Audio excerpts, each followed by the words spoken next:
Elizabeth I was England's greatest queen. She was strong-willed, passionate and brave. Prepare the country for invasion. But beneath the image of a magnificent ruler was a vulnerable woman surrounded by danger. She had enemies everywhere, scheming for her crown and plotting against her life. She would never know a moment's peace. There are reports of a new plot to take your throne. From the minute Elizabeth was born, she was thrust into a bloody game in which the stakes were life and death. She never knew who to trust and who to fear. Her whole reign was a battle for survival. No! We'll see England's greatest queen as she's never been seen before. Know your place, man. We'll reveal her hopes, her fears, and the enemies who stalked her at every turn. She acts like your enemy and is to be feared. Bring her here immediately. We'll also reveal what drove her enemies, the plots they hatched, the risks they took, and show just how close they got to destroying the woman who became Elizabeth. As a teenager, Elizabeth falls prey to a ruthless lord. You're not allowed in here. He drags her into a plot against the king. And a sister's love turns murderous, leaving the young Elizabeth fighting for her life. Find it in your heart to forgive me.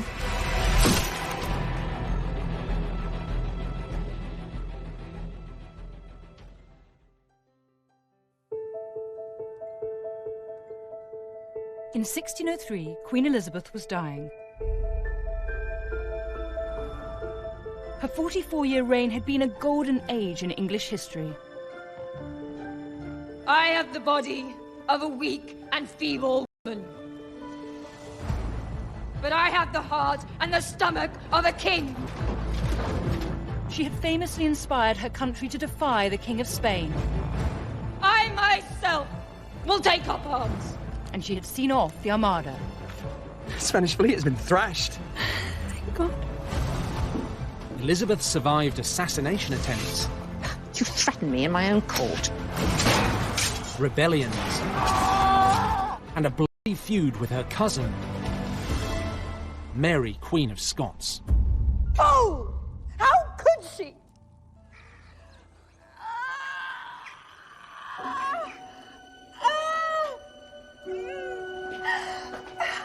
But when Elizabeth was born on the 7th of September 1533, nobody had a clue that this baby would one day be England's greatest VIII and his second wife, Anne Boleyn. Henry loved Anne. To marry her, he had divorced his first wife, Catherine of Aragon, and torn England away from the Roman Catholic Church.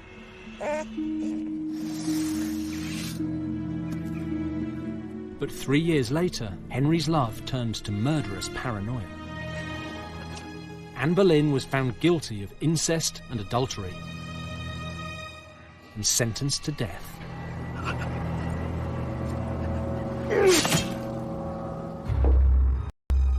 Henry VIII hated Anne and regretted ever marrying her. Now she was dead, he took it out on their daughter, Elizabeth. He declared her a bastard and cut her off.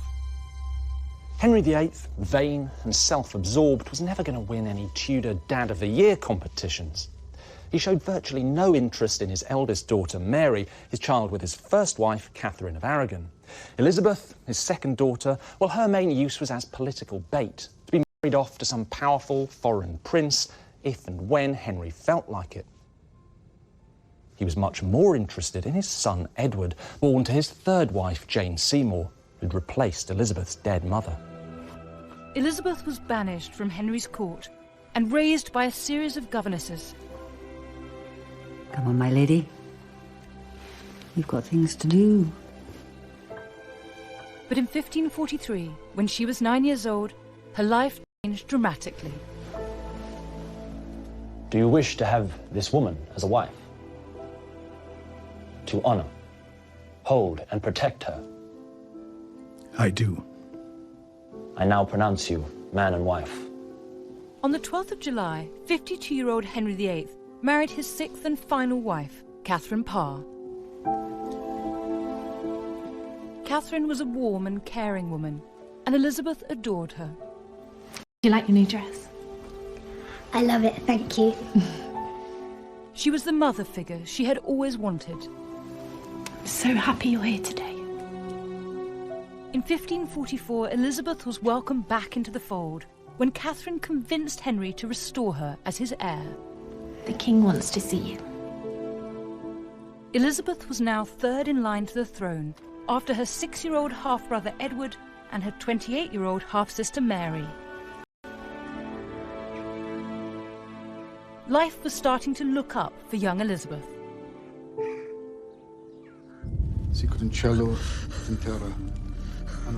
But 3 years later, on January the 28th, 1547, Henry VIII died.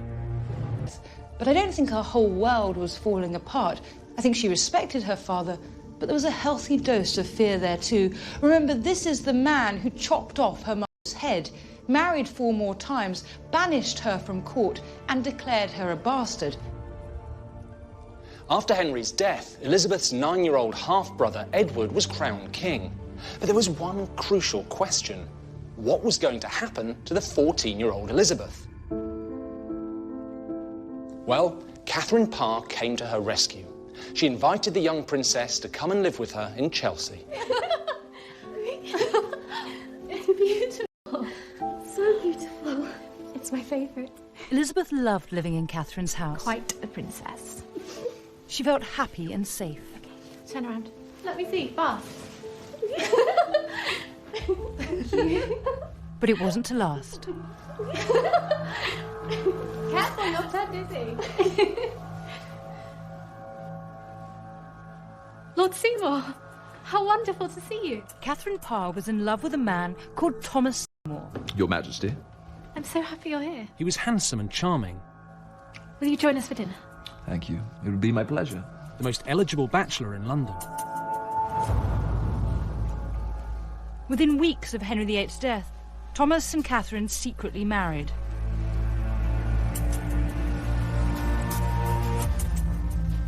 But there was a serious problem. Catherine adored her new husband.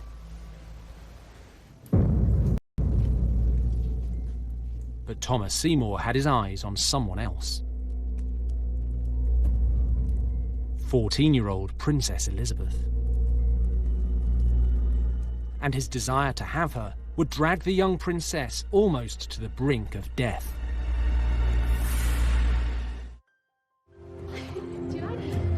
In 1547, Princess Elizabeth was living with her stepmother, Catherine Parr.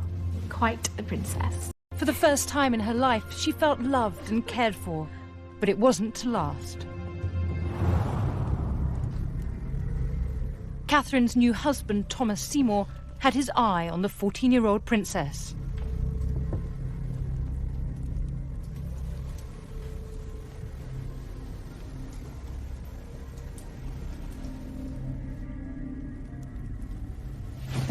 My lord, what are you doing? Why are you... You're not allowed in here. You're in the house. Don't be scared. I can't stop thinking about you.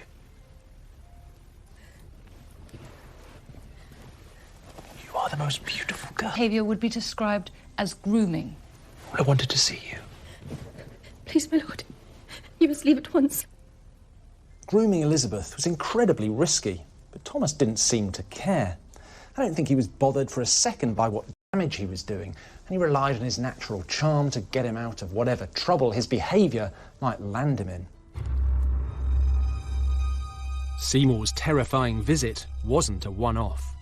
He kept doing it for the next year. Please don't touch me.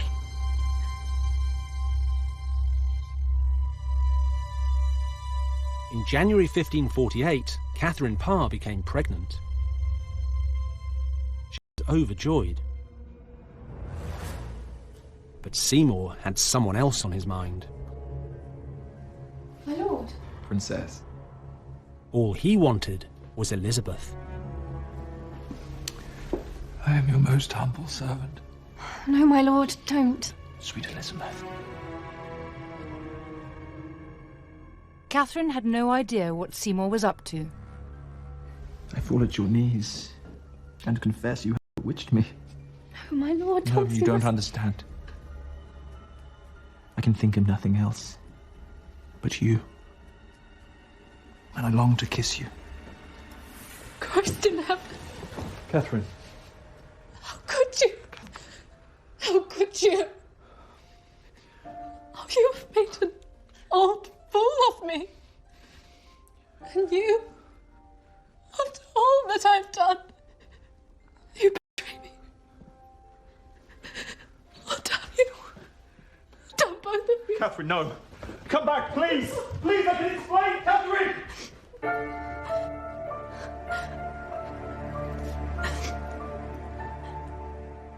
The next day, Elizabeth left.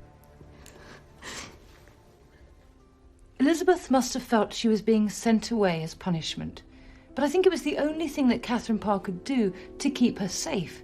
She now knew what Seymour was up to, and she also knew that she would soon go into confinement to have her baby, and that meant that Seymour would have unfettered access to the young princess. Elizabeth was devastated. She would never see Catherine again. On the 5th of September 1548, less than a week after giving birth to a baby girl, Catherine Parr died from an infection she caught during labour. Thomas was shocked by his wife's sudden death, but he didn't mourn for long. In fact, her death probably helped him out, because he was once again one of the most eligible bachelors in England, and a step closer to the woman who might one day give him the throne, Elizabeth. Within weeks of Catherine's death, Seymour was scheming again. He had his eye on a new wife, Princess Elizabeth. But marrying an heir to the throne was never going to be easy. Henry VIII's will effectively banned Elizabeth and any potential suitor from discussing marriage without asking the Privy Council first, and with good reason. Elizabeth might have been slightly damaged goods, what with her bastardy and her mother having been executed as an adulteress, but she was still the old king's daughter and the new king's sister. Marrying her meant a quick route to serious power. Seymour knew the Privy Council had banned him from discussing marriage with Elizabeth, but he was desperate to find a way to get to the princess. So he hatched a plan. He persuaded Elizabeth's trusted advisor, Thomas Parry, to speak for him. Your Majesty, my lady. So, man, what did Lord Seymour say? He asked about your income and lands.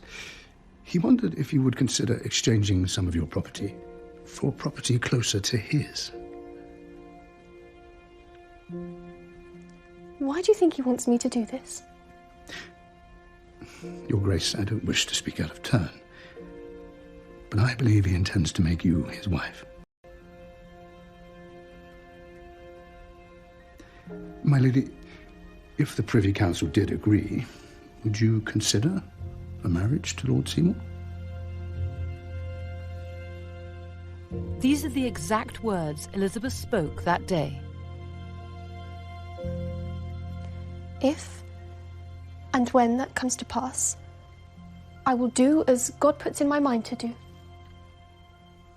We don't know why Elizabeth didn't just reject the idea of marrying Seymour. Maybe his grooming had worked.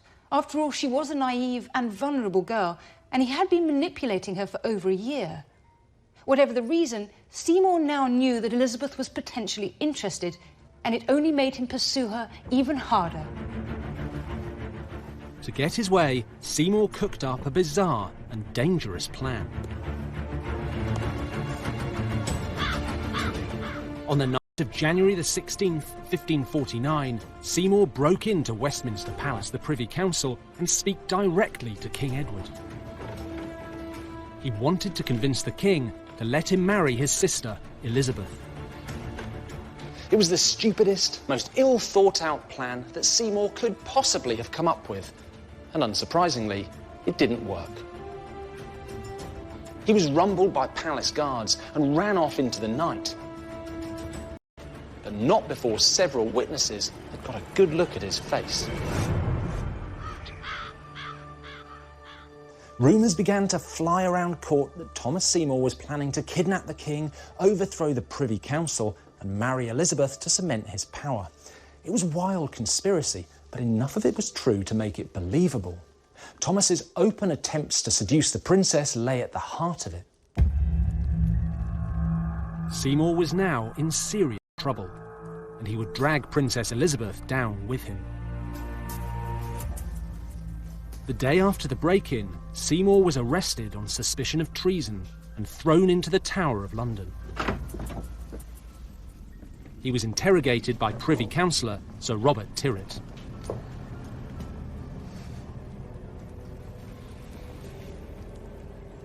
You can't keep me here. I demand to see the king immediately. When he hears of this, I will have your head. I have just left the king. He knows you're here well enough. When you answer my questions, you can leave. Please.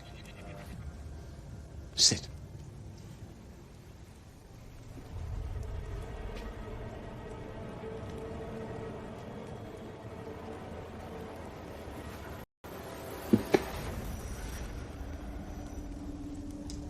What game are you playing? Oh, it's no game. 2 nights ago, an attempt was made upon the king. That same night, you were seen in the palace grounds. Lies! I would never harm the king. I am a loyal subject. Sit down, my lord. Tell me about your relationship with the Princess Elizabeth.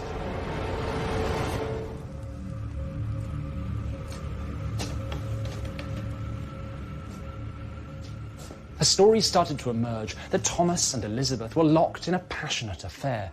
People believed the two lovers planned to kill King Edward, then seize the throne.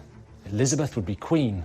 Thomas Seymour would... In January 1549, Sir Robert was sent to question Elizabeth. He believed she was involved in Seymour's plot. Elizabeth was now in the greatest danger of her young life. Sir Robert? Your Majesty, I have been sent by the Council and the King. Lord Thomas Seymour has been taken to the Tower. What? I am investigating claims that you and your household conspired with Lord Seymour to marry without the permission of the Privy Council. Nonsense. Madam, you may be a princess, but you are still a subject of the king and punishable by law. I have nothing to say. Elizabeth denied everything. But Sir Robert was convinced she was guilty, and he was determined to prove it. Sir Robert found out that Seymour had been meeting members of Princess Elizabeth's household. On February the 2nd, her advisor Thomas Parry and her governess Kat Ashley were arrested and questioned. Tell us what's happening.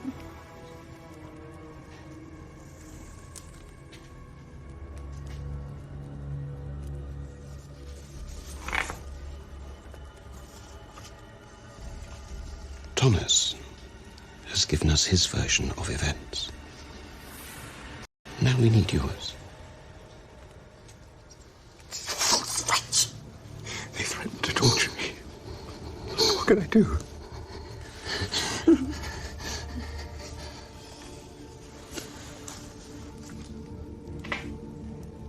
Tell me about Lord Seymour and the princess. I can't tell you what I don't know. Consider your answer carefully. If your confession is full, perhaps the king will show mercy.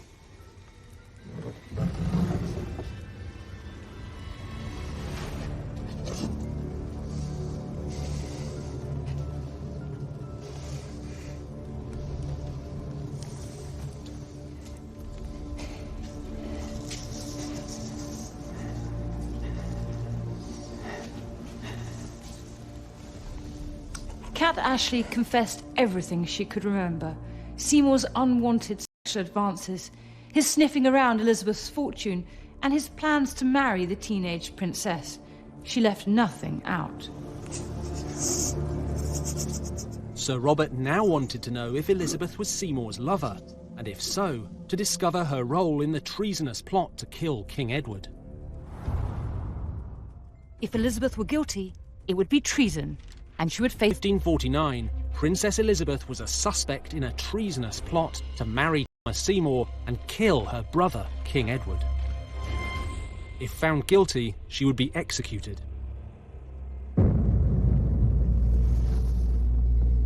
In February, Privy Councillor Sir Robert Tyrwhitt confronted Elizabeth with the evidence against her. What are these? Mistress Ashley and Thomas Parry have told us everything. The early morning romps, the touching, the secret meetings. I would advise you to do the same.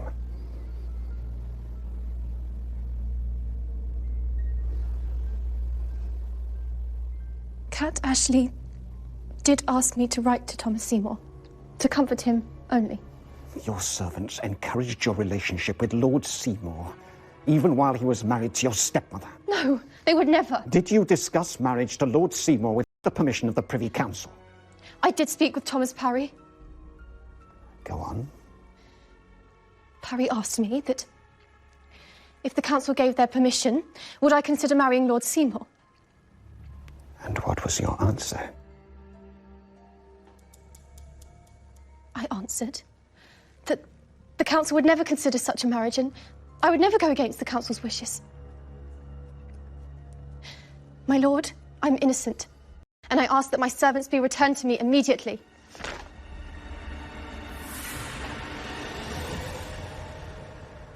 Elizabeth's explanation was incredibly subtle, but it was brilliant. She accepted that Seymour may have been plotting to have her, but she had neither encouraged his advances nor discussed any marriage with him. She had told her servants that she would never consider any marriage without the consent of the Privy Council, and she didn't think they'd give it. So she confessed that Thomas Seymour had committed treason, but that she and her household were innocent. Elizabeth was only 15, but she was no pushover. She was now out of danger. But Thomas Seymour was found guilty of treason.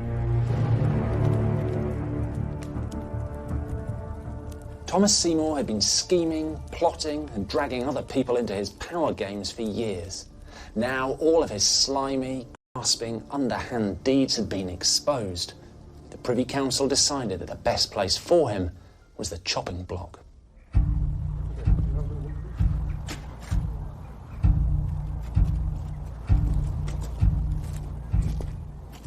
On March the 20th, 1549, Thomas... I have been brought here to suffer death. For as I was lawfully born into this world, so I must lawfully leave it. Pray to God.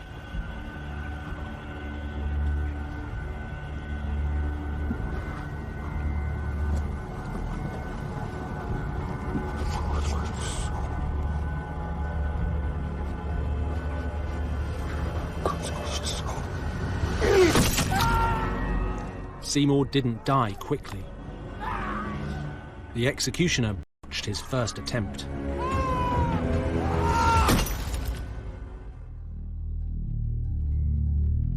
This period of her life had a profound effect on the young princess. Elizabeth had never encouraged Seymour's advances, but she had been naive. She had got caught up in an ambitious man's power games, and it had nearly cost her. The experience would change Elizabeth forever. She now knew that she would always be a magnet for ruthless men. When a man came courting, he would have one eye on her and one on the throne.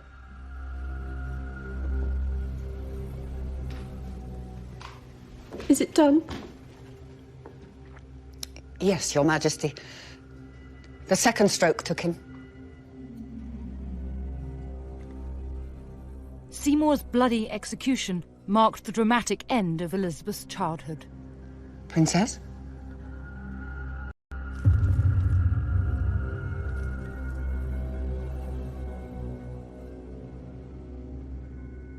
Princess? Princess? Are you ill? No. All is well. Seymour may have been dead, but Princess Elizabeth wasn't allowed to drop her guard. Just 4 years after Seymour's execution, Elizabeth's life was once again thrown into danger when her brother, King Edward, died. And Elizabeth's sister, Mary, was crowned Queen of England. Elizabeth had loved Edward, and the two had been pretty close. But Elizabeth's relationship with Mary was a totally different story. The Tudors were a pretty dysfunctional family. After all, serial marrier Henry VIII had ditched Mary's mother, Catherine of Aragon, to bed his lover, Anne Boleyn. That's Elizabeth's mother. Well, that pretty much poisoned any chance of playing happy families. But what was worse, that almost guaranteed that at some point they were going to come to blows.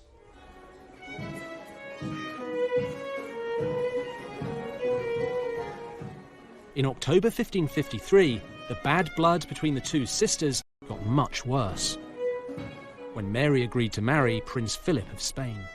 Philip was a devout Catholic and the heir to a mighty Spanish empire. Mary's decision was massively unpopular, and the population of England went mad. For one very important reason. Tudor sexual politics were pretty brutal. The husband was the boss, and the wife did what she was told. That applied to everyone, even the Queen.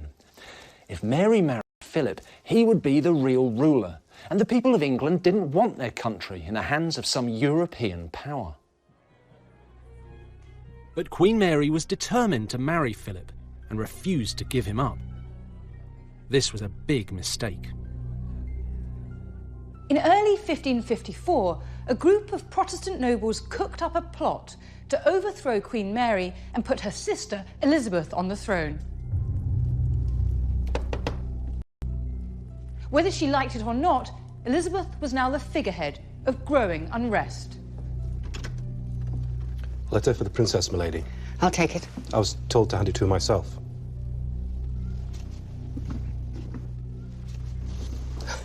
Your Majesty. Thank you. The man behind the plot was Sir Thomas Wyatt, a gentleman soldier and a fiery Protestant. Around January 1554, Wyatt was rumoured to have written to Elizabeth. Wyatt is thought to have wanted Elizabeth to give his plot her blessing. Your Grace, my master kindly requests an answer.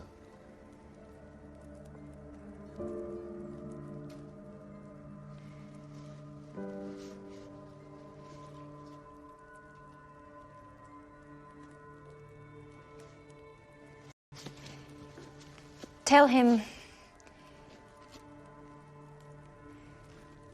when the time comes, I will do as God directs me to do. Your Majesty.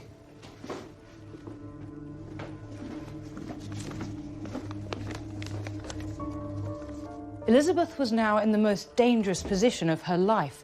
She knew that if the rebellion succeeded, she would be crowned queen, something she never expected.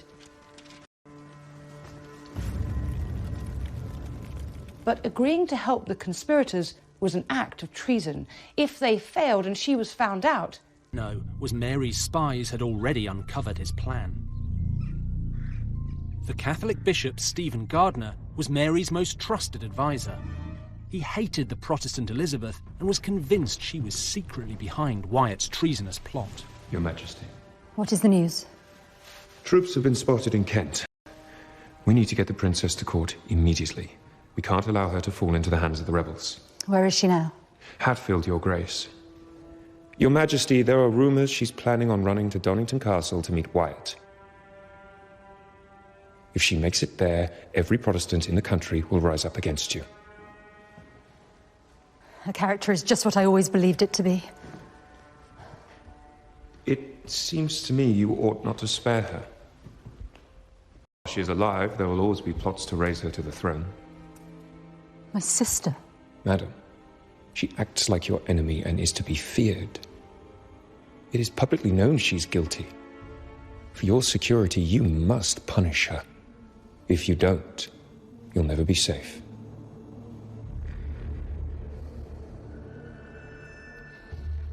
Damn her. Bring her here immediately. Yes, Your Majesty. Archbishop, instruct the guard to accept no excuses.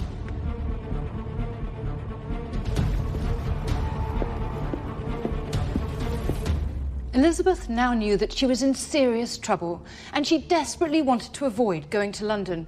But she could hardly say no to a royal summons, so she dragged her heels all the way. It took her 11 days to make the 23-mile journey.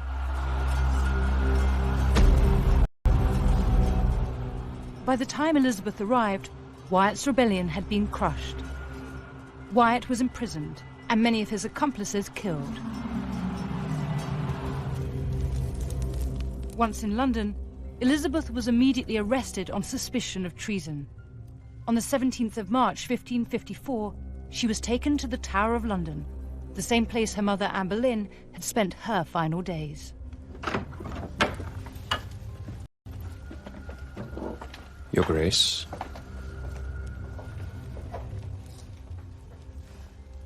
I want to see the Queen. Let me speak with her. The Queen will not see you. Why am I being kept prisoner? You caused rebellion, madam. Noble blood has been spilt.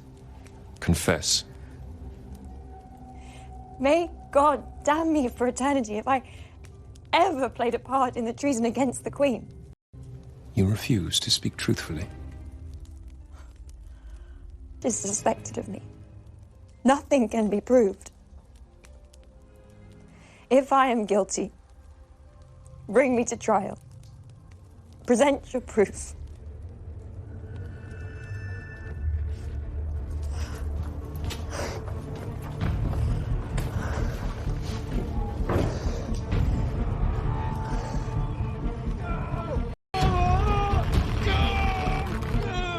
To discover Elizabeth's role in the uprising, rebel leader Thomas Wyatt was tortured. Did the Princess Elizabeth know of your rebellion? No! No! I swear! I swear! As God is my witness! Mercy! Please! I tell you, the Princess wasn't privy to my uprising.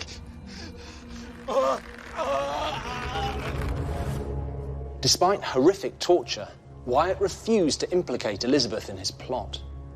Days later, on April the 11th, he stood on the scaffold on Tower Hill and publicly proclaimed Elizabeth to be innocent. Then he was hanged, drawn, and quartered. Bishop Gardiner must have been furious. He had failed to prove Elizabeth was behind Wyatt's plot. Queen Mary had no choice but to set her sister free.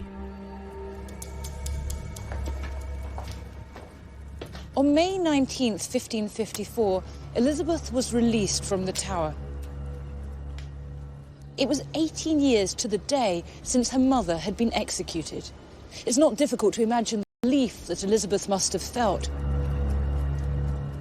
Elizabeth had dodged the executioner's blade this time, but now she knew her sister and Bishop Gardiner were actively looking for an excuse to send her to her death.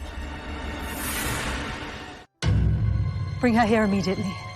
In 1554, Princess Elizabeth was implicated in a plot to overthrow her sister, Queen Mary. Much is suspected of me. Nothing can be proved. Although Elizabeth was found innocent, Mary still suspected her sister and commanded her to come to court. Elizabeth now realized that Mary was her enemy. Sister, may God preserve you. And was looking for a reason to have her executed. I have longed to see you. You will find me as true a subject.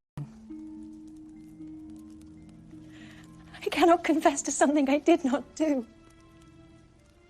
For the sake of our father, find it in your heart to forgive me. Though I can prove no fault in you, I cannot bear to look at you.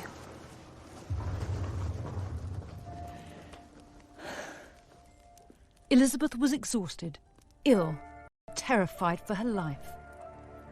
And Mary was about to become even more powerful.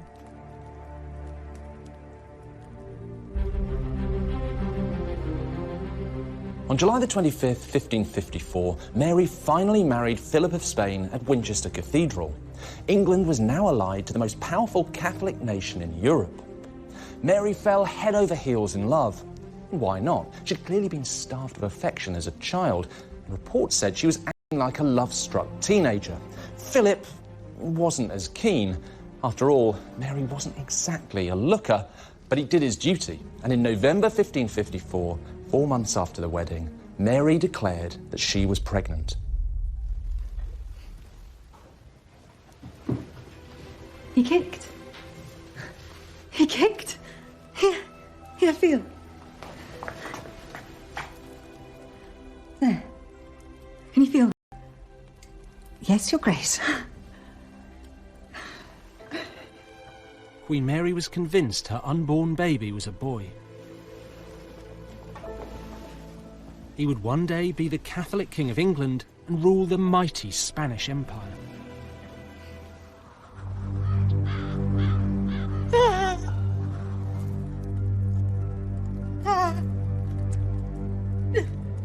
But Mary was deluded. There was no baby, and there never would be. Mary had experienced a phantom pregnancy. In the days before scans and tests, this wasn't that uncommon. Women were tricked by their own brains and bodies into believing that they were pregnant. Mary was distraught, but this didn't just happen once. 3 years later, she believed she was pregnant again. But it turned out to be a terrible illness. Historians now think Mary was suffering from ovarian cancer. It would prove fatal. In late 1558, Mary was just days from death. Her Privy Council were terrified civil war would break out if she died without naming an heir. They begged her to name Elizabeth, but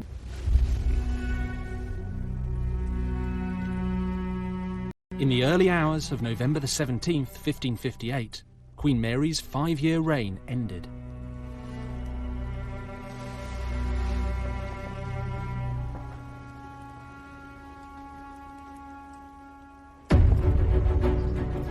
On the 15th of January 1559, Elizabeth Tudor, the daughter of Henry VIII and Anne Boleyn, was brought here to Westminster Abbey to be crowned Queen of England. The 25-year-old Elizabeth walked through these doors towards the altar on a carpet of blue linen. Inside the abbey were thousands of people, all staring at her, mesmerised. For many of the nobles gathered, this was the first time they'd seen her, the princess no one thought would reign over them. Elizabeth was then led up onto the stage, where a bishop proclaimed her queen. And when he asked the congregation if they would accept her as their sovereign, they replied enthusiastically, "Yay, yay!"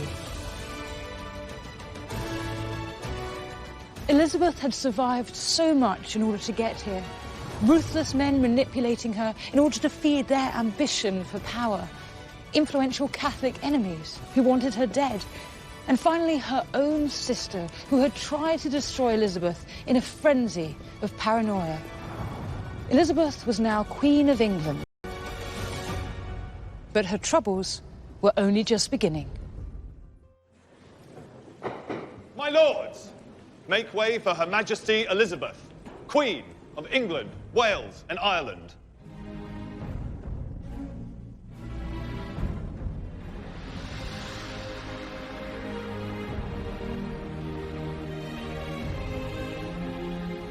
In 1559, Elizabeth Tudor, the 25-year-old daughter of Henry VIII and Anne Boleyn, was crowned Queen.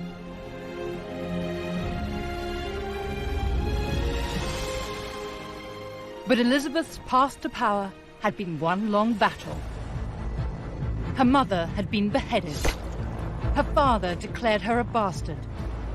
And her sister Mary imprisoned her in the Tower. I cannot bear to look at you. Elizabeth had survived. She could never drop her guard. As the young queen began her reign, bloody war was raging across Europe. Protestants and Catholics were tearing each other apart in the name of God. And the new Protestant Queen Elizabeth, high-profile Protestant monarch in Europe, and her country was surrounded by powerful Catholic neighbours. Members of your parliament wish to speak with you. Her ministers believed there was one way for Elizabeth to make herself safe. Forge an alliance by marrying a Protestant king and give England an heir. Your Majesty, I have a petition from your government. We believe it would be best for you and your entire realm if you were to choose a husband. I would be perfectly content if one day a marble tombstone declares that a queen lived and died a virgin. I am already bound unto a husband, which is the Kingdom of England. You can see why her ministers were so worked up. Saying she was married to the country sounded fantastic, but it was just words. But your Majesty... I assure you I will deal with your request in convenient time. This realm shall not remain destitute of an heir. But love is usually the offspring of leisure, and I am so busy with my duties I cannot even think of love. Yes, your Majesty. If that is all, good day, sir. Good day, sir. The Queen had a very good reason for not wanting to wed. Elizabeth knew that marrying would immediately reduce her power, as her husband would take over. She wanted to be a real queen, not a queen in name only. Elizabeth's reluctance to marry and produce an heir was understandable, but it left a huge problem. Who would rule if she were suddenly to die? Power-hungry nobles started to circle, each desperate to be named her heir. The most dangerous of them all was Elizabeth's beautiful and ambitious 18-year-old Catholic cousin, Mary, Queen of Scots. Mary was the only child of King James V of Scotland and his French wife Mary of Guise. When she was just 6 days old, her father died, and Mary became queen. At the age of 5, she was sent to live in France, where she eventually married the future king, but when he died, she returned to Scotland to reclaim her throne there. Once on the Scottish throne, Mary turned her eye to a far bigger prize. She wanted to be named Elizabeth's heir. Now, Mary and Elizabeth were both descended from the first Tudor king, Henry VII, so Mary had a pretty good claim, and she knew it. In 1561, she sent an ambassador to Elizabeth asking to be named as heir. Elizabeth's rejection would have terrible consequences that would last over 20 years. So why did Elizabeth refuse to name Mary as her heir? After all, she was family, and her claim was a strong one. Well, it all came down to religion. Elizabeth was a Protestant, Mary a Catholic. That meant if Elizabeth named Mary as her heir, England would return to Catholicism, and Protestants across the land would be persecuted. Nobody, least of all Elizabeth, wanted that. But Mary was utterly outraged by Elizabeth's brush-off. She believed adamantly that she should be named the Queen's heir. If Elizabeth wouldn't give the crown freely, Mary swore to take it by force. In 1561, Mary, Queen of Scots, issued Queen Elizabeth with a brutal warning. Unless she was named Elizabeth's heir, she would marry a European Catholic prince and take the English throne by force. Elizabeth and her ever-faithful advisor, William Cecil, were horrified by Mary's threats. How dare she?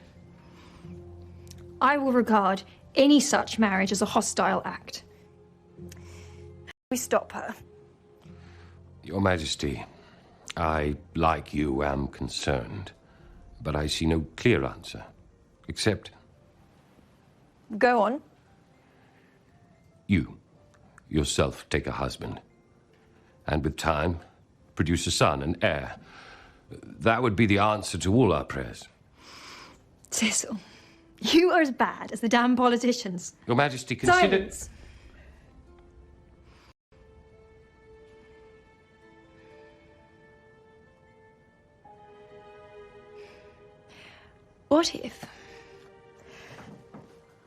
What if we were to tell my sister Queen that we would consider her place as heir if, in return, she scrapped her plans to marry a foreign prince and married an English noble?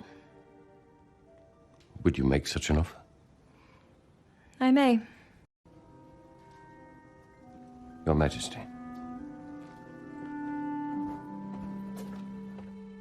Elizabeth's idea was a risk.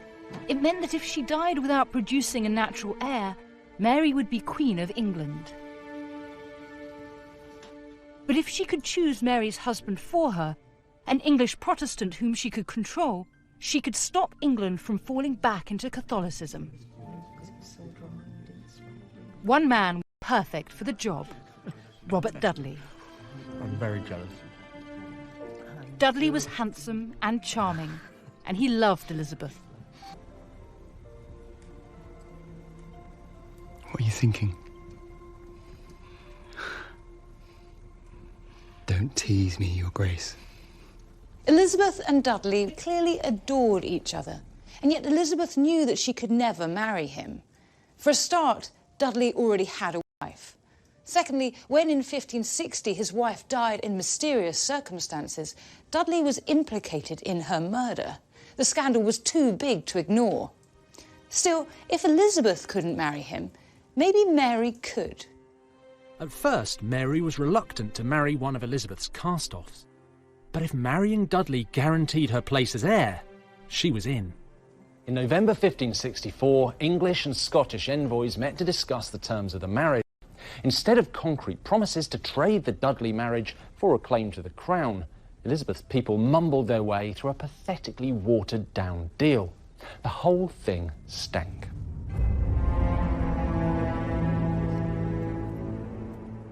When Scottish ambassadors told Mary that Elizabeth refused to guarantee her place as heir, she was furious.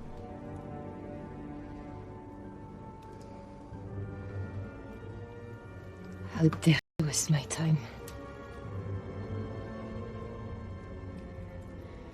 She has abused me.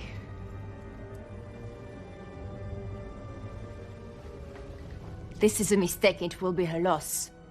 I will not trust her from this day forward. Mary felt totally betrayed. She swore to find her own husband, and together they'd snatch Elizabeth's crown.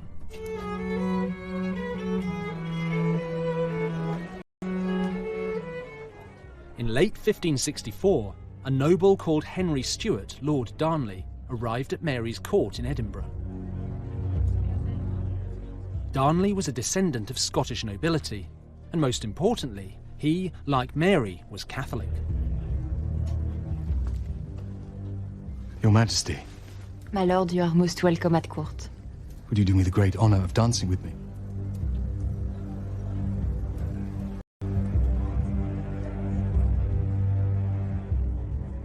Mary saw Darnley as perfect marriage material. Not only was he a Catholic, he was also a grandson of Margaret Tudor, so royal blood surged through his veins. Now, Mary fancied her chances of bulldozing her way to the English throne, with another Tudor descendant by her side. Elizabeth saw Mary's choice of husband as an aggressive personal attack. She knew that a Catholic couple on the throne of Scotland must not be allowed to continue. Order Darnley to return to court immediately. I fear the horse may have already bolted, Your Majesty. He says he's quite well where he is. Treacherous swine! How did this happen?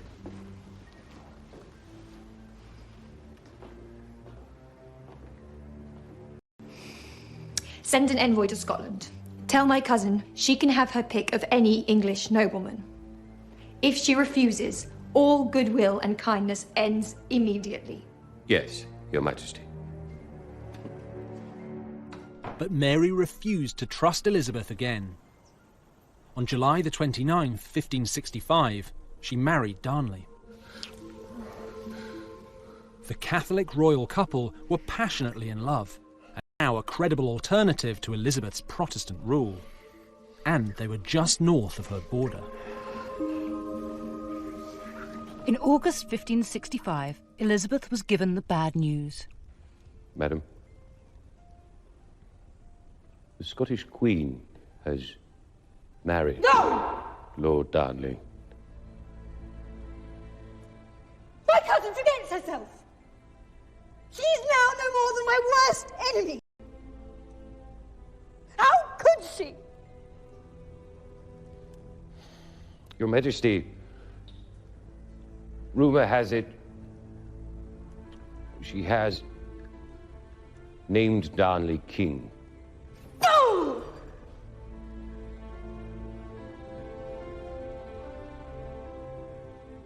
That does not give him the authority to do anything!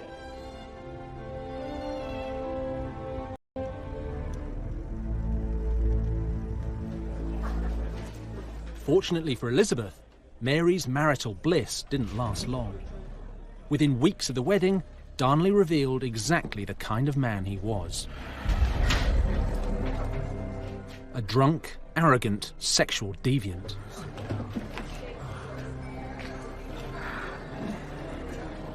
Mary had made a terrible mistake, but it was too late. Mary was already pregnant. On June the 19th, 1566, Mary went into labour.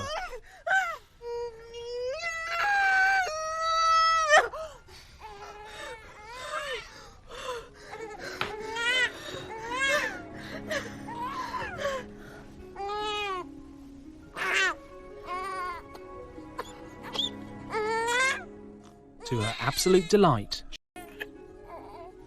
Look at you. You're so strong. Little James. You're the prince who will one day inherit the crown of England and Scotland. Mary had done what Elizabeth had failed to do, given her country an heir. James was now another threat to Elizabeth's crown. He was a king in waiting. But just as all seemed lost for Elizabeth, news arrived from Scotland which changed everything.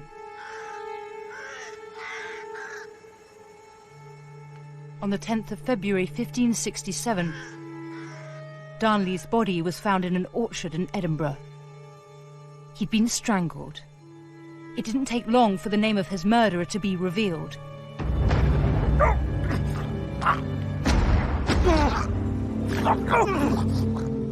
James Hepburn, Earl of Bothwell. Bothwell was a violent and jealous thug. And rumour had it, he was also Mary, Queen of Scots' lover. When Elizabeth heard that Mary was linked to Darnley's murder, she was disgusted. But she saw a way that she could use it to her political gain. She wrote her cousin a letter. This is a copy of the actual letter, and it begins, "My ears are so deafened, and my understanding so grieved, and my heart so affrighted by this horrible news of the abominable murder of your late husband and my killed cousin." And further down she says, "I exhort you, and I counsel you, and I beseech you to take this thing so much to heart that you will not fear to touch even the closest to you if it concerns him." Elizabeth is telling Mary that she needs to bring Bothwell to justice if she wants the world to think that she is innocent of the crime. Elizabeth is warning her that this is going to be incredibly damaging to her honour and reputation, and that she needs to act carefully if she doesn't want to fall from the rank of royalty. Elizabeth sounds concerned, but I wonder if there wasn't a part of her that wasn't enjoying every minute of this.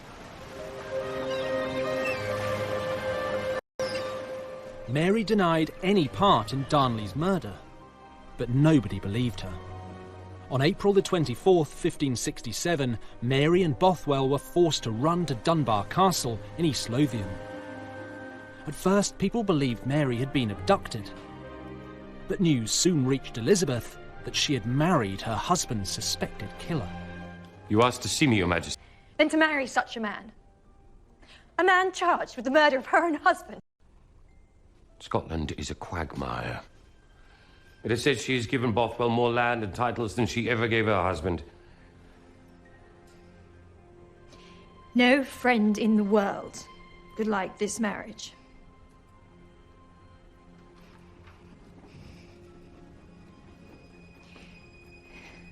We must do everything in our power to punish the murderer. Elizabeth was now determined to bring Bothwell and her murderous cousin Mary to justice, once and for all. In April 1567, 34-year-old Queen Elizabeth was still unmarried. Her cousin, Mary Queen of Scots, had recently wed for the third time to Lord Bothwell, the man accused of murdering Mary's second husband. Mary's increasingly bizarre marriages were starting to make Elizabeth's decision to stay single look pretty sensible. Scottish nobles were outraged at Darnley's murder, and they put troops in the streets to bring the killers to justice. Bothwell fled, but Mary, now pregnant again, surrendered. Mary handed her infant son, Prince James, over to her captors. He was marched through the streets of Edinburgh in disgrace. As she walked, people shouted out, "Burn the whore, burn the murderess." They spat, and they held up placards showing her as a mermaid, the symbol of a prostitute and an adulteress.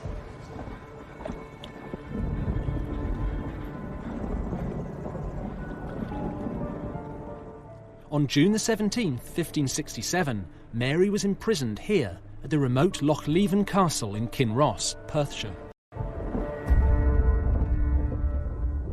Mary being locked up sounds like the sort of thing that Elizabeth would have loved. After all, her cousin had been sniffing around her throne for years. Having a rival and an enemy like that kept quiet would have surely been a good thing. But there was a problem. Mary was a queen, and to Elizabeth that really mattered. Because if Scottish nobles had dared to lock up Mary, what was to stop English nobles doing the same to Elizabeth? But despite her concern, Elizabeth refused to rescue her fellow queen. She knew if she did, it could start a vicious war with Scotland. Mary soon fell seriously ill.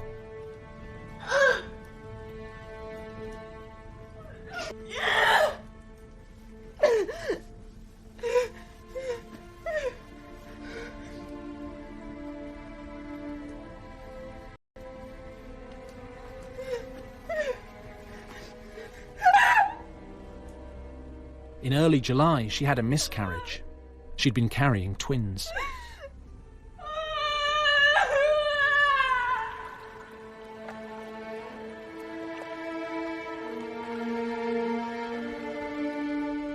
Mary's position was desperate, but she had further to fall. On July the 24th, 1567, Scottish nobles eager to seize power gave her a brutal ultimatum. What is this? It is the decision of the Council that you are so exhausted in body, mind and spirit by the responsibilities of government that you can no longer rule. How dare you? I'm your queen. You will abdicate in favour of your son James. A regent will be appointed until he reaches the age of maturity. What? No. I refuse to sign. Sign the deed. Never. Sign, or I will cut your throat from ear to ear.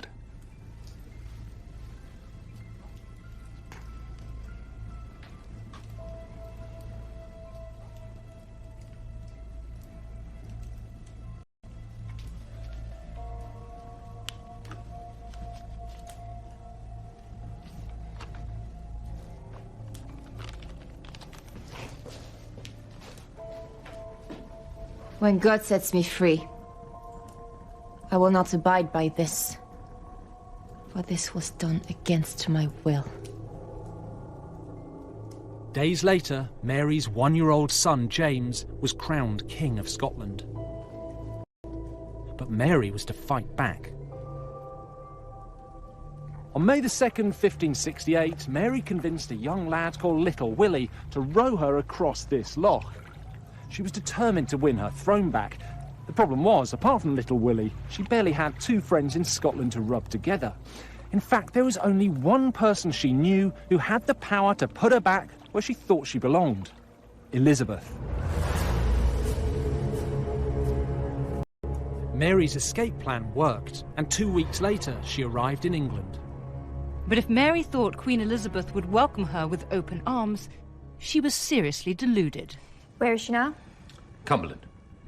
She asks your grace, with respect, it would be foolishness to help a queen who has schemed and plotted against you for so many years. Her arrival in England was not merely inconvenient. It was exactly the thing that Elizabeth and her councillors had feared since the beginning of her reign. Across Europe, Catholics and Protestants were slaughtering each other. Until now, Elizabeth had managed to keep the Catholics in her kingdom under control. But the arrival of Mary meant that they had a figurehead around whom to rally. Your Grace, we cannot let her roam freely in England. She would be an inspiration to any Catholic rebel in your kingdom and beyond. Then she must remain as our guest. Not in a prison, but neither free. She must be kept under constant watch. See to it. Yes, Your Majesty.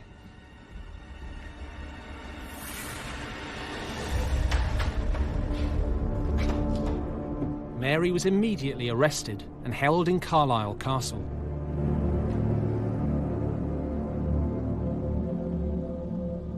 Elizabeth was right to keep Mary under lock and key. A full-scale Catholic rebellion was about to explode. And the man behind that rebellion was Elizabeth's most formidable enemy yet. None other than the leader of the Catholic Church himself, Pope Pius V. Pius V might have been God's representative on earth and the head of the church, but he wasn't really into peace and love and all of that Christian stuff. In fact, he hated the heretic Elizabeth and he wanted her dead.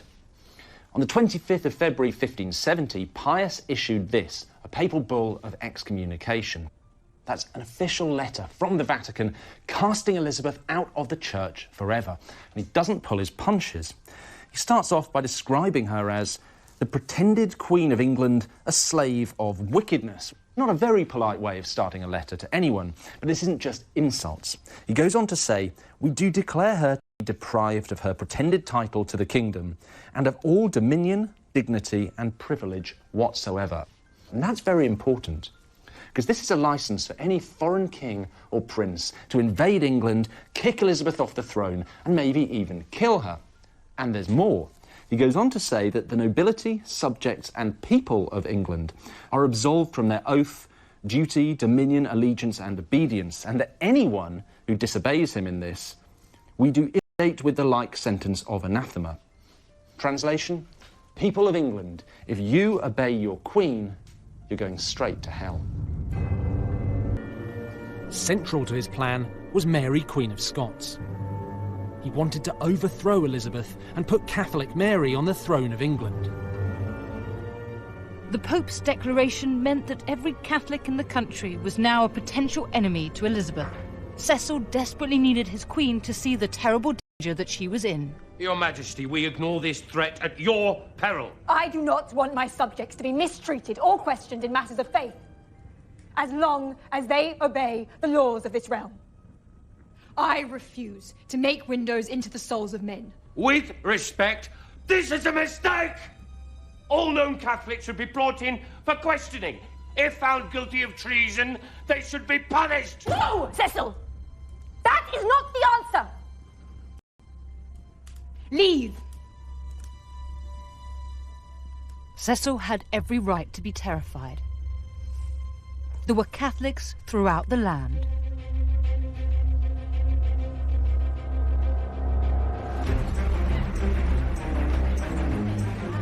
To help protect the Queen, Cecil recruited Francis Walsingham. Walsingham was a devout Protestant and fiercely loyal to Elizabeth. He became her chief spy. Walsingham made Mary the #1 enemy of the state. He wanted her dead. But there was no proof that Mary had been involved in the Pope's plot to overthrow Elizabeth and put Mary on the throne. And without evidence, it would be impossible to persuade Elizabeth to execute her fellow queen. Cecil and Walsingham couldn't kill Mary, but they could break her. As the weeks turned to months and the months to years, conditions in Mary's cell deteriorated. Elizabeth knew that conditions in Mary's prison were worsening by the day, and I think on a personal level this would have greatly troubled her. But she also knew that her life and England's future hung by a thread, so she tolerated Cecil's slow throttling of Mary's freedom. By 1586, Mary had been in prison for 18 years. She was desperate to escape. That summer, her chance finally came. A letter was smuggled into Mary's prison. It was sent by a Catholic noble, Anthony Babington. These are his exact words. My dear sovereign and queen, unto whom I owe all fidelity and obedience.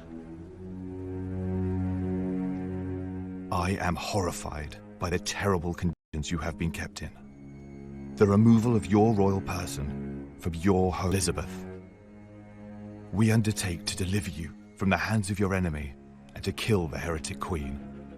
There are 6 noble gentlemen, all my private friends, who for the sake of the Catholic cause and your Majesty's service will kill Queen Elizabeth. Babington wanted Mary to give his plot her blessing. Freeing was a huge risk. If she was caught, it meant the executioner's block. On the other hand, what did she have left to lose? Mary thought about Babington's proposal for over a week. Eventually, she made up her mind. Mary dictated her response to her secretary. When the affairs are prepared and your forces are ready, then it will be time to set the 6 gentlemen to work.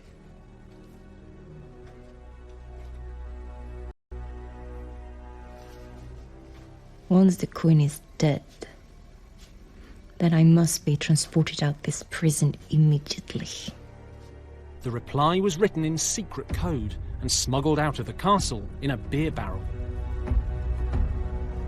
The plot to murder Elizabeth was on, and Catholic assassins moved in for the kill. The Queen's life was now in more danger than ever before.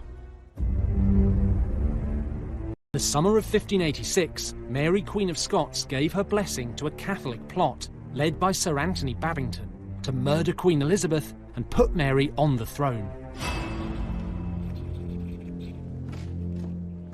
But Elizabeth's spymaster, Francis Walsingham, was onto the treasonous conspiracy. His spies intercepted Mary's message from prison.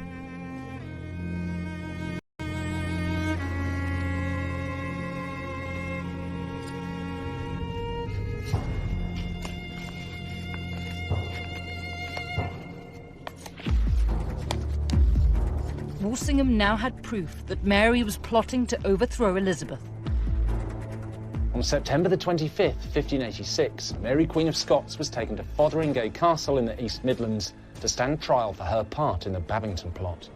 No foreign monarch had ever been tried under English law for treason. In October 1586, Mary was found guilty of conspiring with Babington to kill Queen Elizabeth. The verdict could mean only one sentence, death. But Elizabeth now began agonising over carrying out the sentence. Once again, she was torn between her desire to stamp out her enemies and her revulsion at killing a fellow queen. On the 12th of November, Cecil and now faced the biggest dilemma of her life. Your Majesty, she is hardened against you despite all you have done for her. There can be no room for mercy. I have never been in greater conflict with myself. I understand that my safety depends wholly on the death of another, but it brings me such sorrow to spill the blood of a fellow queen. Majesty, both the Scottish Queen and her supporters believe she has the right not only to succeed you, but to take your crown. What will my enemies say when it is known that to save my life I happily spilled the blood of my own cousin? Desperate to execute Mary, her ministers tried to scare Elizabeth into signing. Your Majesty, there are reports of a new plot to free Queen Mary and take your throne. Rumours are Spanish soldiers are amassing on the Welsh borders. Is this true? I believe so, Your Majesty. We need to act quickly, or we are lost. It was all lies, designed to scare the Queen, and it worked.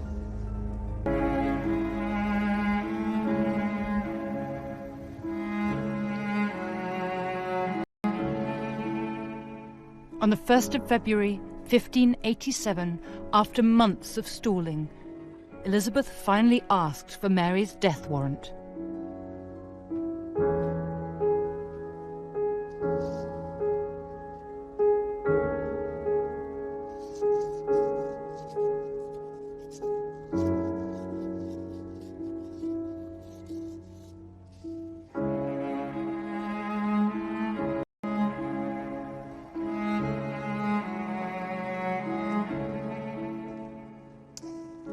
Tell Walsingham I have signed.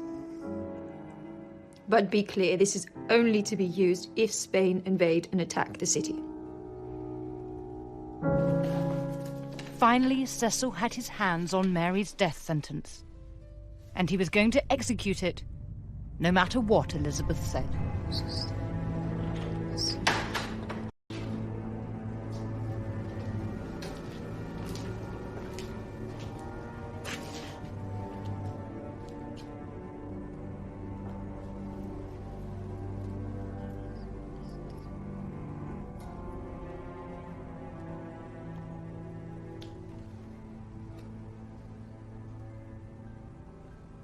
I did not think that a queen would consider.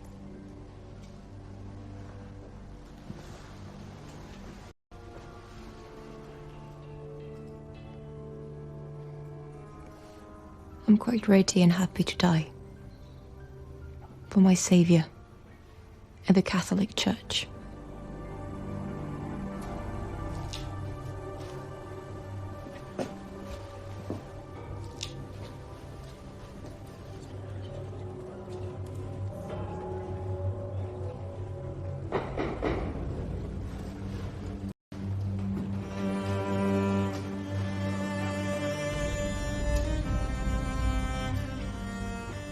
On February the 8th, 1587, after 19 years in prison, Mary Queen of Scots was brought before her executioner at Fotheringay Castle in Northamptonshire.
Into your hands, Lord.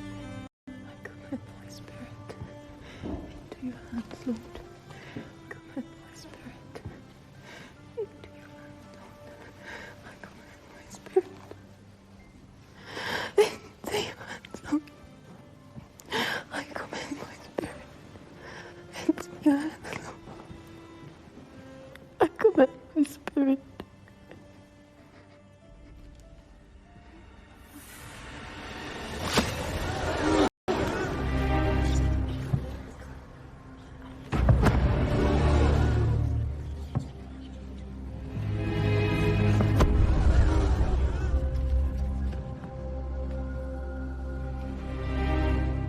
It took the executioner 3 swings to remove Mary's head.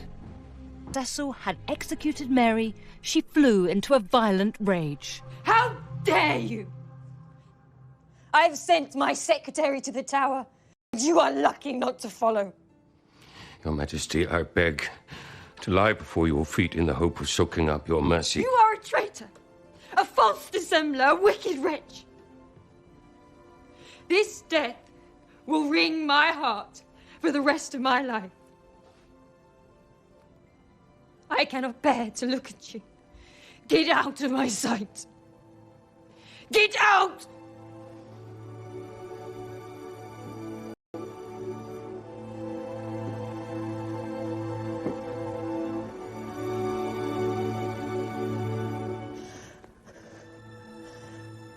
Mary was never Elizabeth's brightest enemy, but even from a prison cell, she'd been one of the most dangerous. In the end, there was no choice. Mary had to die. Mary would haunt Elizabeth for the rest of her life. She and her ministers had killed a monarch. They had crossed a line. And just as Elizabeth had feared, there would be terrible consequences. Elizabeth is now in her 50s and facing the greatest challenge of her reign, the Spanish Armada. We are like a lamb to the slaughter. We must act while we have the chance. She will pay for this. I have the body of a weak and feeble woman, but I have the heart and the stomach of a king. And as the years passed, Elizabeth was transformed from a warrior queen into a vulnerable old woman. You threaten me in my own court. At the mercy of a man she had once loved. Her conditions are as crooked as her carcass. The final battle of Elizabeth's reign was beginning, and everything was at stake. How dare he! I will not run!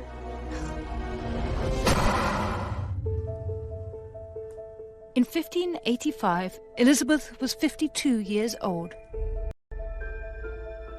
She had been Queen of England for more than 25 years. So far, she had survived countless threats to her life and freedom. From her father, Henry VIII, her sister, Mary, I cannot bear to look at you. the Pope, All known Catholics should be brought in for questioning. and her cousin, Mary, Queen of Scots. She has abused me. I will not trust her. Against all the odds, Elizabeth had survived. But she now faced an enemy deadlier than all the others put together. King Philip II of Spain. Philip was rich, bloody religious war. Throughout his reign, he'd funded several plots against the Protestant Elizabeth, but all of them had been unsuccessful. But in 1585, the Pope asked Philip to invade England, imprison Elizabeth, and haul the country back to the Catholic Church. King Philip had no stomach for wars. They were expensive and risky, but he couldn't say no to the Pope's demands. There is no better time to strike. How big an operation do you think we will need? 400, 500 ships. Capable of carrying 55,000 men. We will also need supply vessels to carry horses, provisions, and... His Holy Father has offered 1 million ducats for the enterprise. Take a message to the Pope. I accept his invitation to conquer England. Philip began building the most powerful military fleet in the world. It became known as the Spanish Armada.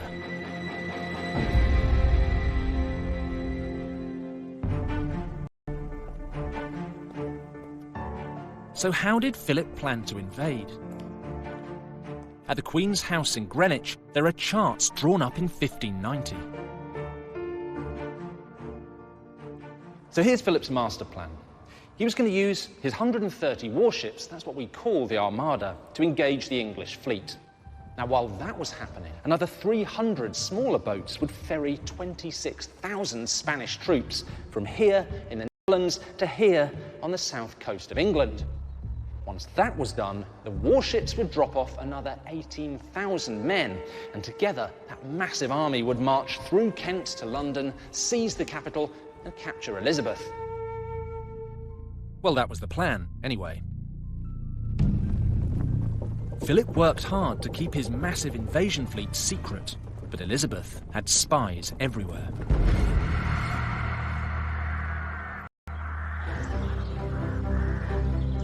In February 1587, intelligence reports reached Elizabeth's chief spy, Sir Francis Walsingham, and advisor William Cecil.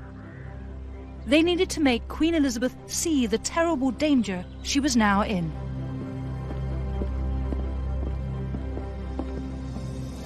Madam. Your Majesty. What's wrong? You both look like you've seen a ghost.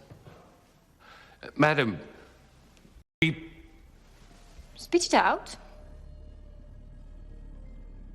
Every dry dock in Spain is working day and night building ships. 300 have been counted. 70,000 men have been recruited from across Italy, Spain, and Portugal. King Philip means to invade. Elizabeth must have been terrified. England was no match for the mighty Spanish Empire. She had a much smaller navy and no national army on standby. Elizabeth must have known that if Philip managed to land, England would be easily overrun and she would be killed. We are like a lamb to the slaughter. We must act while we have the chance. That would be an act of war. Should we sit and wait for them to strike first? Our inaction will be seen as weakness. My lord, I think you forget yourself. There is no hope of peace. Your Majesty, it appears he has the support of the Pope. I see. The longer we wait, the more dangerous the situation becomes. How must we proceed? Sir Francis Drake has offered to lead a squadron of warships to harass the Spanish war effort. He could buy us precious time. This was a very real dilemma for Elizabeth. If she allowed Drake to attack Philip's fleet, she risked starting a war. But if she did nothing, she risked losing her kingdom and her head. On the 15th...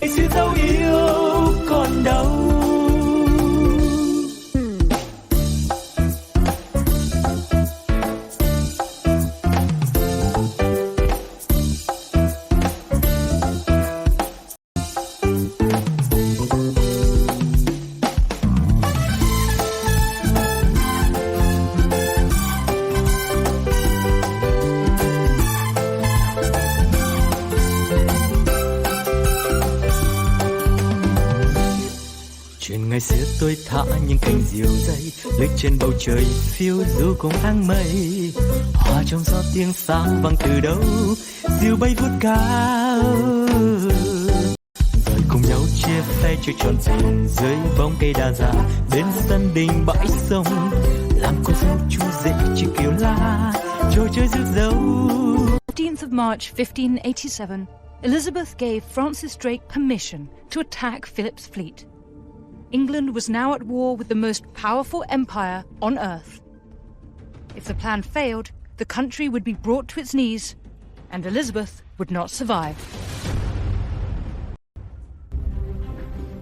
In 1587, Queen Elizabeth gave permission. On the 20th of April, 1587, Drake's squadron of 23 ships sailed into the Spanish port of Cadiz, the main supply base for Philip's invasion fleet, and there started to wreak utter devastation. Drake and his men sunk or burnt 30 ships and plundered thousands of tons of supplies.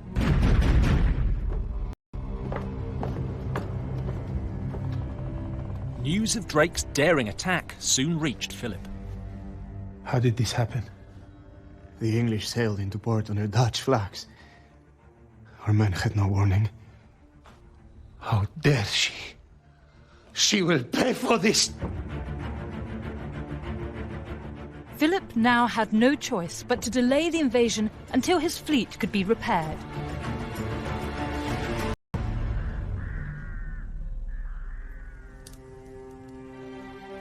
Elizabeth's gamble had paid off. She had bought the country valuable time to build its defences.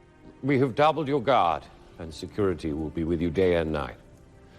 I'd strongly advise removing yourself from public view. For the while, at least. Your Majesty, we need to prepare for war. England was now on high alert, but there was a problem. Elizabeth didn't have enough money to defend the country against the mighty Spanish Empire. Our coastline has been surveyed. We're dangerously exposed. We have neither the money nor the men to protect all of the beaches. Only the most dangerous can be defended. Set Drake to work. Build up the navy. And prepare the country for invasion.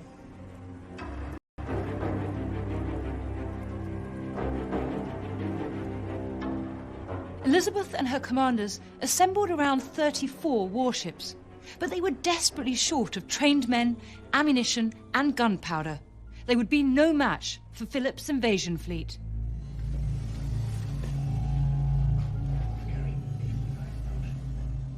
In Spain, Philip's massive invasion fleet had finally been rebuilt and was ready to go. July the 12th, 1588, 130 ships carrying 17,000 soldiers set sail from the port of Lisbon. A week later, they were spotted off the coast of Cornwall.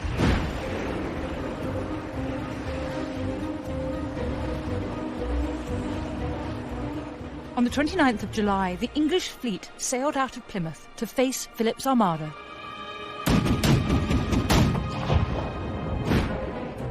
Now, when the Spanish saw, they had far greater numbers, but the English ships were smaller, lighter, and easier to maneuver than the heavy Spanish troop carriers.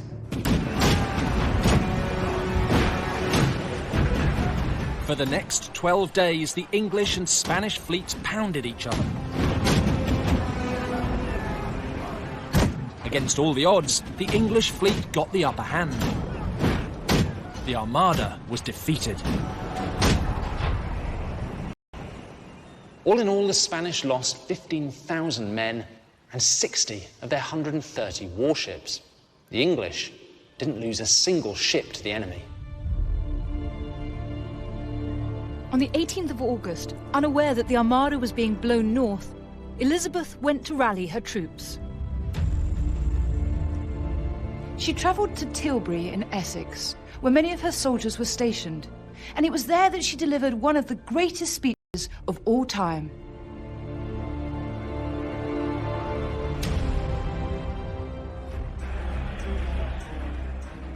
I have the body of a weak and feeble woman, but I have the heart and the stomach of a king, and I think foul scorn that Spain or any prince of Europe should dare invade the borders of my realm. I myself will take up arms. I myself will be your general, your judge, and your rewarder of every one of your virtues in the field.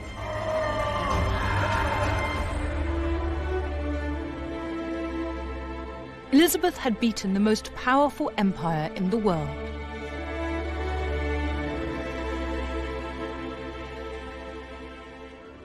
The defeat of the Armada was Elizabeth's finest hour. She had never been so loved nor so popular. Elizabeth and her subjects saw the victory as a sign that God was on their side. They were the chosen people, and Elizabeth and the Protestant cause clearly had God's backing.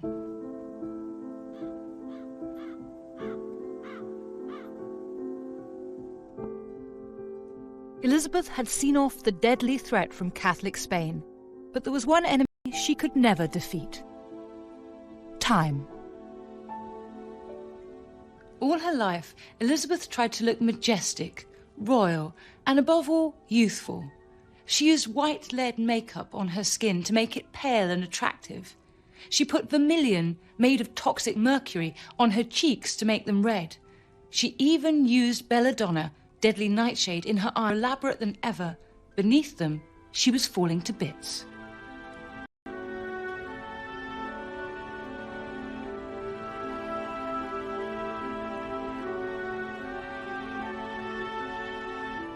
Elizabeth's court was also decaying. Her trusted advisors were either dead or dying. William Cecil was in his 60s, riddled with gout and desperate to retire. Your Majesty. What have we to do today? Elizabeth now had to rely on a new generation of advisors. They would cause her no end of problems.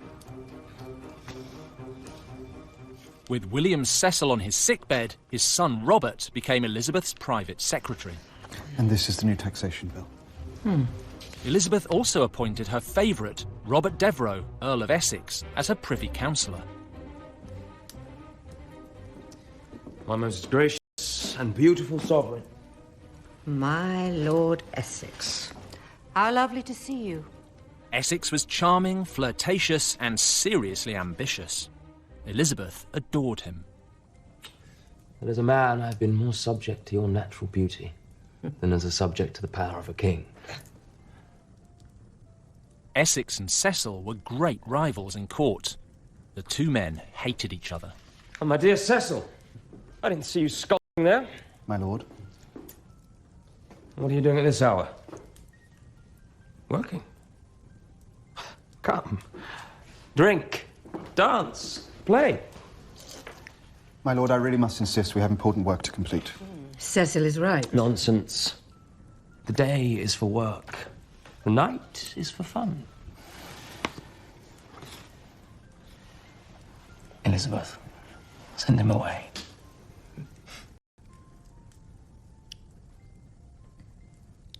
Cecil, let us finish this in the morning. Your Majesty, we really need It can wait. Yes, Your Majesty. Essex was notoriously spoilt, but he made Elizabeth feel young again. Come, dance. We have no music. Dance with me. Elizabeth may have been the Virgin Queen, but she had always had a weakness for handsome young men.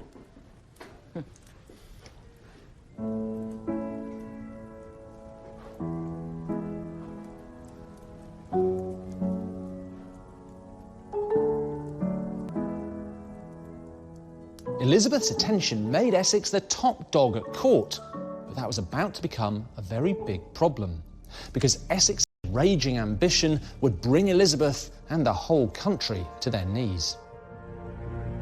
In July 1598, a Catholic rebellion sprung up in Ireland. Elizabeth needed someone to stamp out the uprising, and quick. Who do we have who has experience? Elizabeth's young advisors, Essex and Robert Cecil, had very different ideas about who should be sent. Sir William Knollys would be perfect for the role. Your Majesty, it may suit Cecil and his supporters to have my uncle stranded in Ireland, but it does not suit me. Essex believed Cecil was trying to undermine him by sending his uncle and most important ally to Ireland. My lord, you are mistaken. I chose Sir William for his diplomatic skills, no ulterior motive. Liar! You just wish to weaken my position in court, and I will not stand for it! Enough! I will have no more outbursts. Cecil is right. Send Sir William to Ireland. Majesty, I do protest. You can protest all you like. I've made my decision.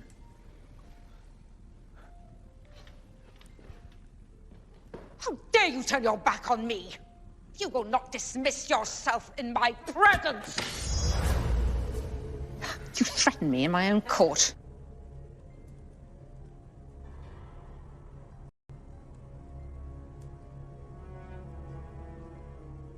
I cannot and will not put up with so great an insult. I would not have taken it from your father, and I will not take it from you.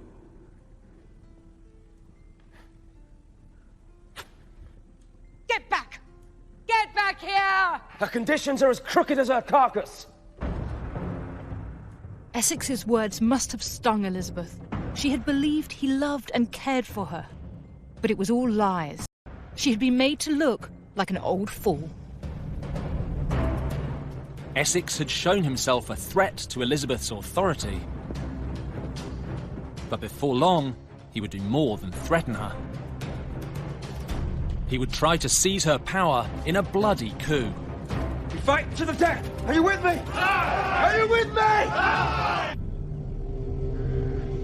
In July 1598, Elizabeth's favourite, Lord Essex, turned on his queen. I cannot and will not put up with so great an insult. I would not have taken it from your father, and I will not take it from you. Essex scuttled off to his estates in Wanstead, and believing he had done no wrong, he waited for an apology. Continued, but in August 1598, the Queen received two terrible pieces of news. The first was that William Cecil, her trusted advisor and dear friend, had died. The second, a report that the rebellion in Ireland had escalated, and the rebel leader, Hugh O'Neill, Earl of Tyrone, had ambushed a garrison of English troops, killing over 2,000 men. Elizabeth needed a military leader to attack Tyrone in his stronghold in Ulster and crush the rebellion. One man was desperate for the job. Essex. Still sulking? Your Majesty, I've come to offer you my services. I have no need of what you offer.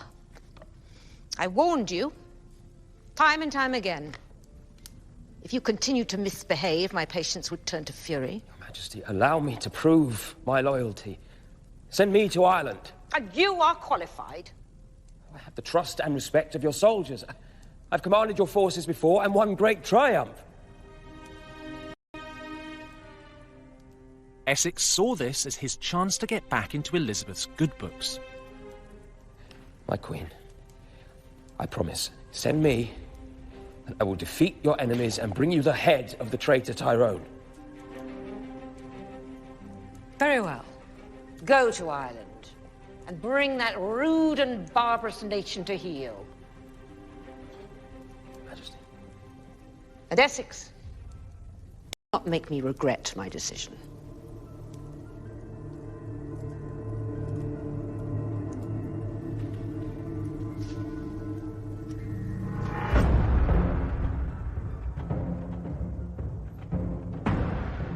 On March the 27th, 1599, Essex left London with 22,000 men. But from the moment he and his troops landed in Dublin, the campaign was a disaster.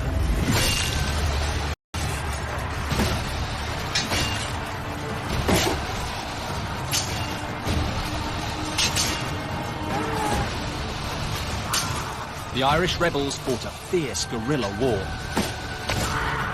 In just 2 months, Essex had lost 11,000 men.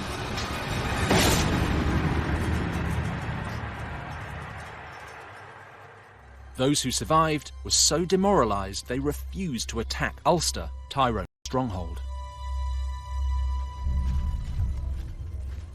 This army is nothing more than a ragbag of raw recruits with no fighting experience. Where? They take any advantage they are offered and fight in the woods and bogs, but our horses are useless. If Her Majesty does not grant me the means to do my job, I hope she does not expect a great result.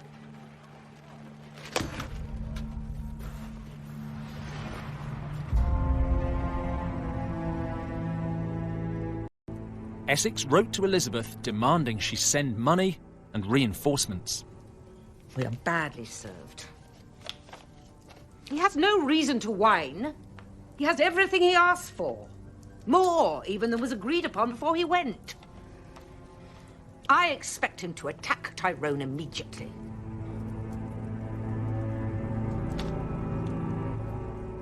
In August, Essex marched on Ulster, which was Tyrone's stronghold. But he didn't attack. Instead, on September the 7th, expressly ignoring Elizabeth's instructions, he secretly met the Irish rebel leader to negotiate a peace deal. It was a seriously bad move. News of the secret meeting soon made it back to Elizabeth. What is this? Majesty, I apologize for the intrusion. I have a report from Ireland I think you should read.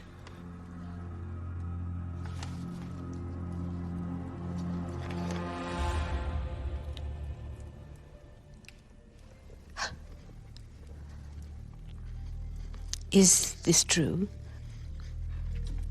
Lord Essex and the rebel leader talked alone for half an hour or more. He has agreed a truce.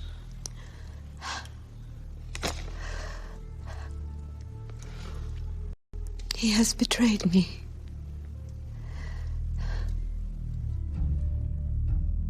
Elizabeth was horrified by Essex's disloyalty.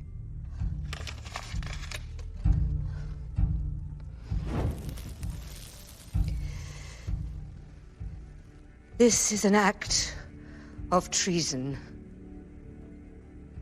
Take a message immediately. To trust the traitor Tyrone on oath is to trust a devil on his religion. Whatever arrangement he has made with him, unless he yields to having English forces planted in Ireland, then this is a hollow peace.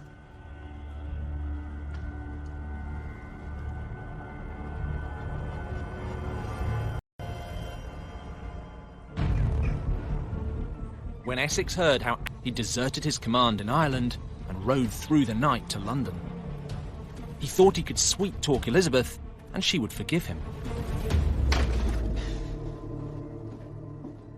Your Majesty, please forgive the intrusion. Lord Essex, what is the meaning of this? I needed to see you. I needed to explain my actions. Get up. Get up, man.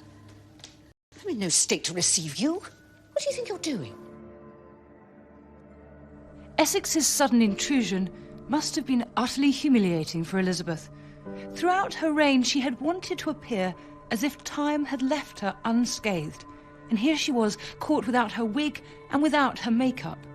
Her smallpox scars, her age spots, and her wrinkles were all clearly on show. We'll talk later. Let me dress. Your Majesty. Go.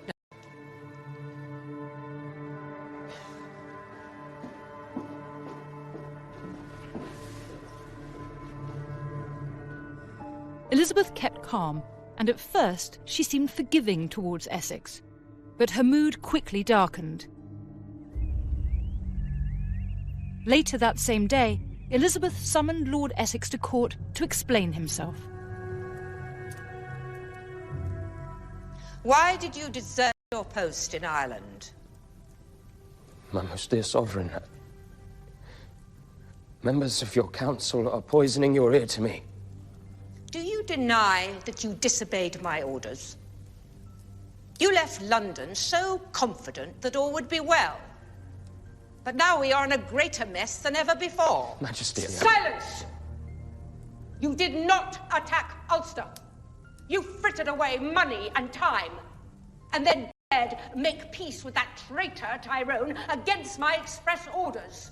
And then you had the audacity to burst into my bedroom. I humbly beseech your Majesty, I am the saddest soul on earth.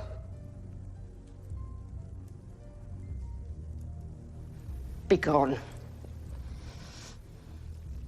I need time to consider my response. On the 5th of June, Elizabeth stripped the Earl of Essex of his title. She banished him from court, and she placed him under house arrest. Essex was utterly humiliated, but there was worse to come. His entire fortune was based on a lucrative royal licence to import sweet wines to England. In October 1600, Elizabeth scrapped that licence. This one act condemned Essex to financial ruin, and his social standing was in the gutter. Accept his punishment and was determined to strike back. The Queen's former favourite had become her enemy. The hot-headed Essex came up with a daring plan. He and his supporters would storm the Palace of Westminster, overthrow the Privy Council, and force Elizabeth to reinstate his title and his source of income. Essex and his men set out here, along Cheapside, to confront the Queen at Whitehall Palace. He knew he didn't have enough men to storm the palace, but he planned to recruit disgruntled Londoners as he marched.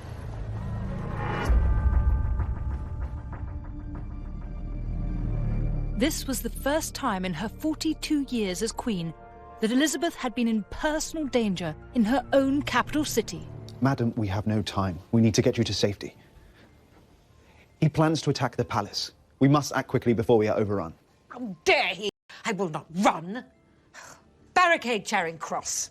This treacherous rebel will not pass, and I will not sleep until he is taken. Cecil, I want Essex proclaimed a traitor in every street of the city. And anyone who joins him in his uprising will also join him at the gallows.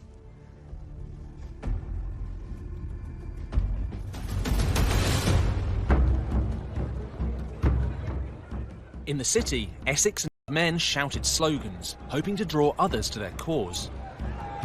But Londoners refused to join the rebellion.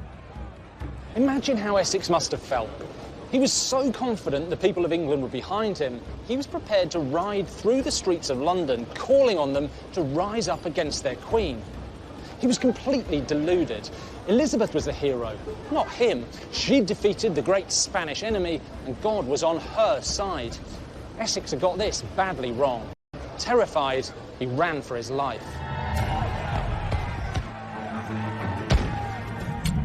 Essex and his supporters made it back to his house on the Strand, but Elizabeth's troops soon had him surrounded.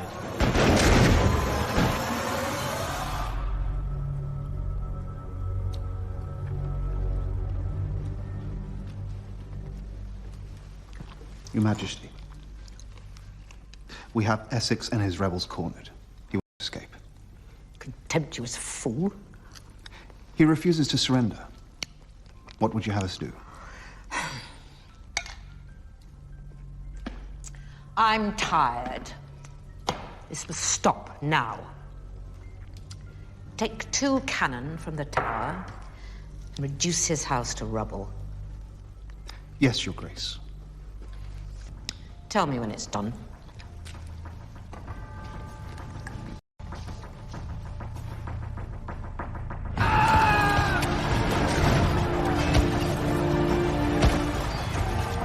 Cannons! Cannons! When Essex saw the cannon being wheeled into position, he knew the game was up.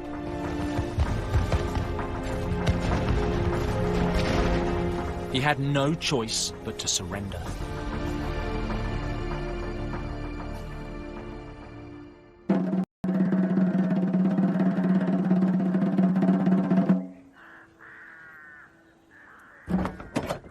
On the morning of February the 25th, 1601, Essex was taken to the Tower of London.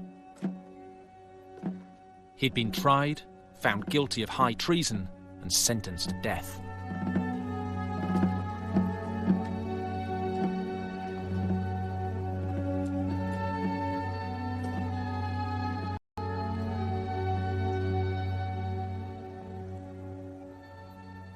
My sins are greater in number than the hairs on my head. I have bestowed my youth in pride, vanity, lust, and other sins. I crave pardon from the Almighty, especially for my last sin, whereby out of love for me so many ventured to offend their sovereign.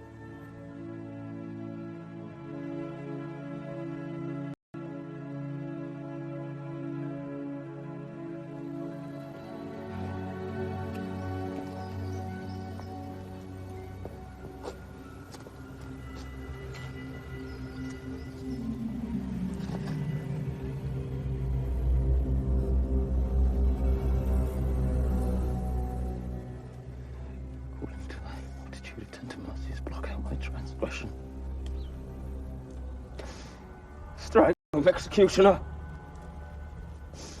Strike home!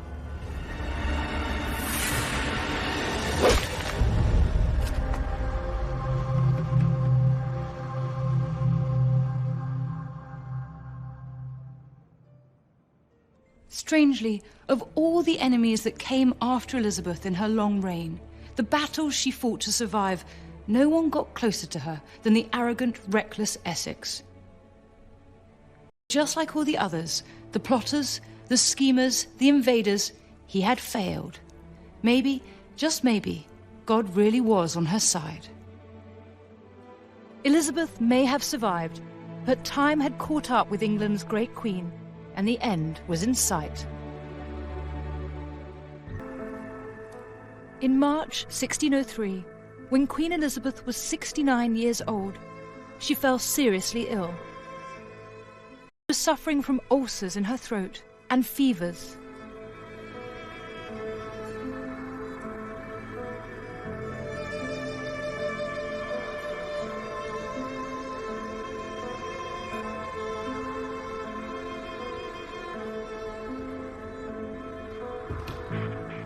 For 11 days, she sat on her bedroom floor, refusing to get into bed. Your Majesty.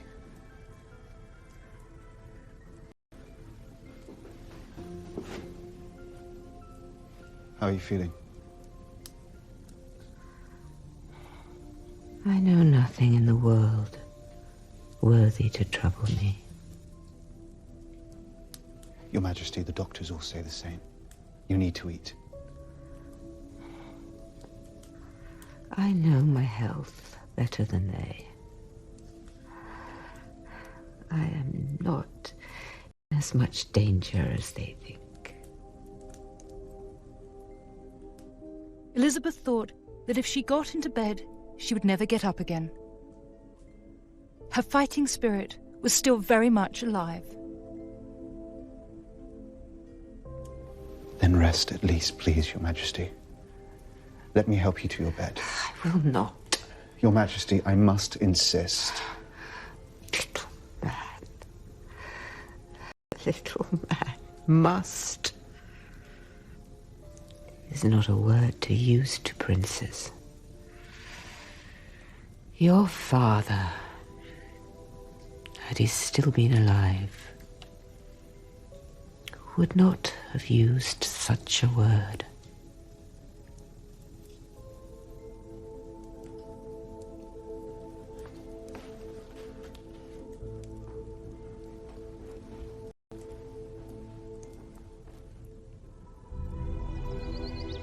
On the 22nd of March, Elizabeth was finally persuaded to rest.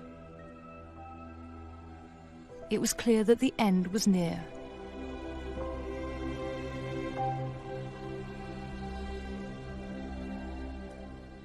On her deathbed, Elizabeth was asked to name her heir. The naming of a successor is like the tolling of my own death bell. I will have no rascal succeed me. Who should succeed me but... According to Robert Cecil, Elizabeth chose King James VI of Scotland, the son of her great rival, Mary Queen of Scots.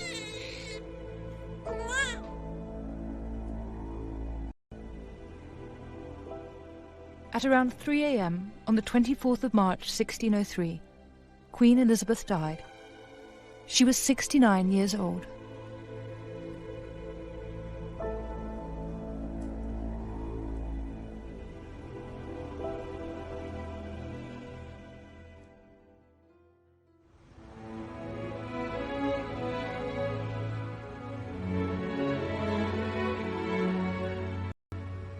A month later, on April the 28th, thousands of people turned out to see the funeral procession of the late Queen Elizabeth.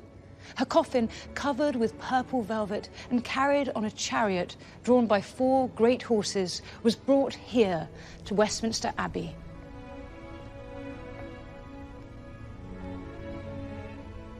The streets were lined with mourners, all eager to pay their respect to the woman who, once young and vulnerable, had, over the more than 44 years of her reign, become England's greatest queen.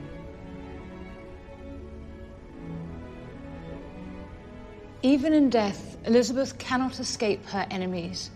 She shares her tomb with one of her greatest opponents, her half-sister, Mary I. It was hoped that the two sisters would finally make peace in the afterlife.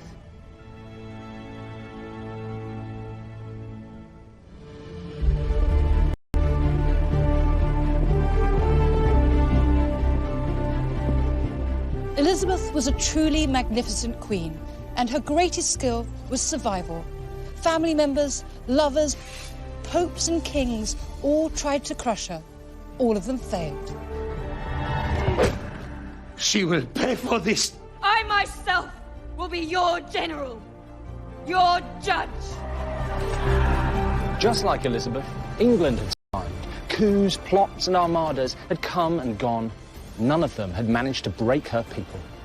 That's why we look back to her reign as a golden age, the birth of a truly great nation.